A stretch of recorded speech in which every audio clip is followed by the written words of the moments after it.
চাঁপাইনবাবগঞ্জের শিবগঞ্জ উপজেলার শাহবাজপুর ইউনিয়নের বাঘ প্রতিবন্ধী শিশুকে বর্বরোচিত ধর্ষণ ও পাশবিক নির্যাতনকারীদের দ্রুত বিচারের দাবিতে মানববন্ধন অনুষ্ঠিত হয়েছে।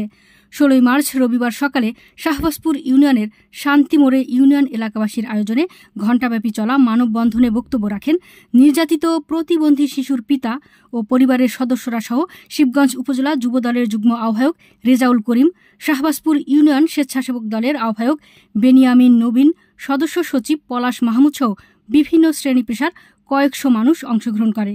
এ সময় বক্তৃতায় বলেন, আমাদের বোন বাঘ প্রতিবন্ধীর বর্বরোচিত ধর্ষণ ও পাশবিক নির্যাতনের দ্রুত বিচার করে সর্বোচ্চ শাস্তি দাবি করছি।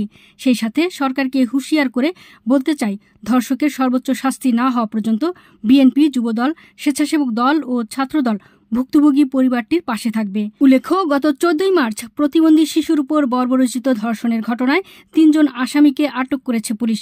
ভুক্তভোগী শিশুটি বর্তমানে চাঁপাইনবাবগঞ্জ সদর হাসপাতালে ভর্তি হয়ে চিকিৎসাধীন রয়েছে।